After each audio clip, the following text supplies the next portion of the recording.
Salut à toutes et à tous, bienvenue à Regard biblique, l'émission qui vous édifie à travers le prisme de la Bible.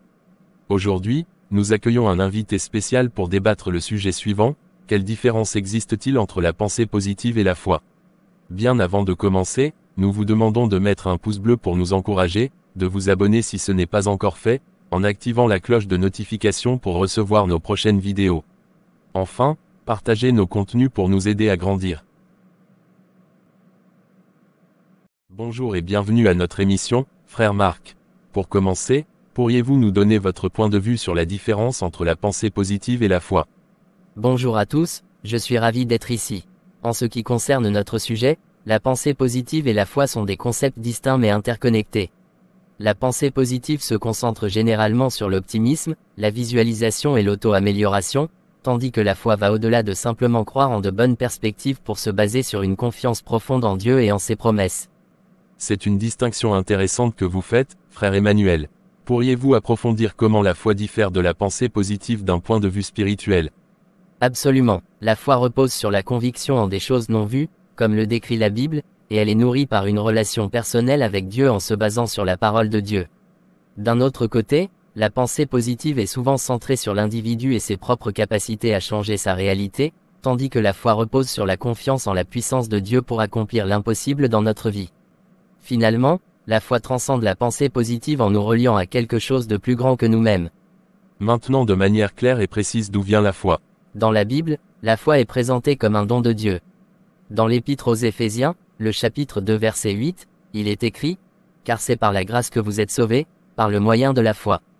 Et cela ne vient pas de vous, c'est le don de Dieu. » Le texte qui parle de manière claire de l'origine de la foi est celui qui se trouve en Romains chapitre 10 verset 17 qui dit: « La foi vient de ce qu'on entend, et ce qu'on entend vient de la parole de Christ. » Merci pour cette explication, frère Emmanuel. Maintenant, concernant la pensée positive, d'où vient-elle selon votre point de vue? La pensée positive trouve ses racines dans des courants de pensée psychologiques et philosophiques qui mettent en avant le pouvoir de l'esprit sur notre réalité. Elle repose sur l'idée que notre attitude mentale et nos croyances peuvent influencer directement notre bien-être et notre réussite dans la vie. Bien qu'elle puisse être bénéfique pour favoriser un état d'esprit optimiste et constructif, la pensée positive ne possède pas la même source divine et spirituelle que la foi chrétienne, qui s'appuie sur la confiance en Dieu et ses promesses. Merci pour ces éclairages, frère Marc. Il est fascinant de comparer les origines et les fondements de la foi et de la pensée positive. Chacune a son propre cadre et sa propre perspective, mais il est important de reconnaître la différence fondamentale entre croire en Dieu et croire en nos propres capacités mentales. Merci beaucoup pour votre contribution enrichissante à notre débat sur Regard biblique. Maintenant, c'est l'heure de prendre une pause pour souffler un peu. À tout de suite. À tout de suite.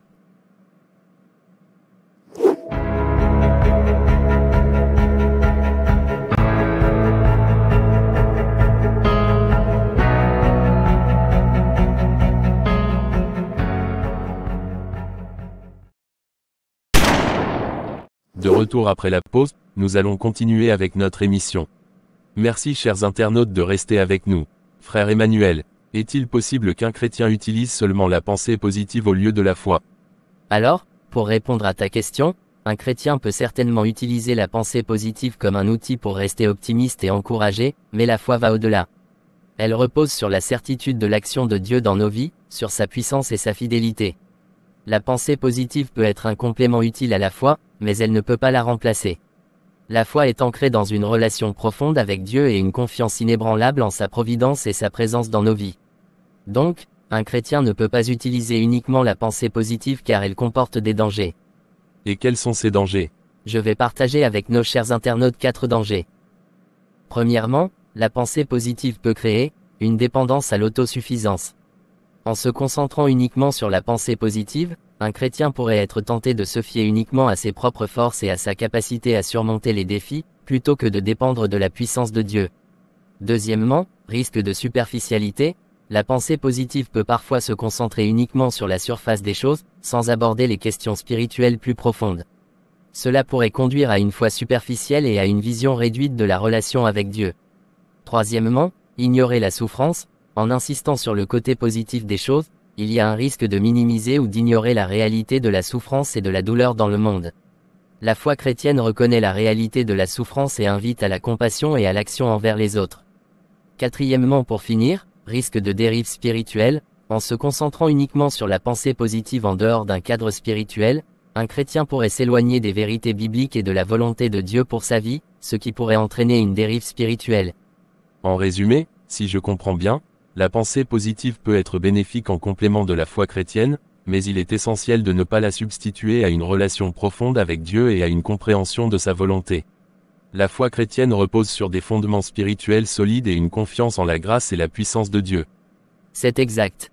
Nous allons mettre une fin à cette émission. Un dernier mot pour les chrétiens qui utilisent la foi et pour ceux qui ne l'utilisent pas. À mes chers amis chrétiens qui fondent leur vie sur la foi, je vous encourage à continuer à cultiver cette relation profonde avec Dieu, à vous appuyer sur sa parole et à vous confier en sa providence. Que votre foi soit un phare dans les moments sombres, une source d'espoir et de force dans les tempêtes de la vie. Et pour ceux qui n'utilisent pas la foi dans leur vie, je vous invite à réfléchir sur la puissance de la croyance, sur la possibilité d'ouvrir votre cœur à quelque chose de plus grand que vous-même. Laissez la lumière de la foi éclairer votre chemin et vous apporter la paix intérieure. Que la paix de Dieu soit avec vous mes amis. Demeurez bénis. Merci frère Emmanuel d'avoir participé avec nous dans cette émission. Merci frère Marc, c'est toujours un plaisir de participer dans cette émission. Merci aussi à toute l'équipe technique de l'émission et merci à nos internautes. Chers internautes, merci de nous avoir suivis, nous vous disons à la prochaine pour une autre émission Regard biblique. Au revoir.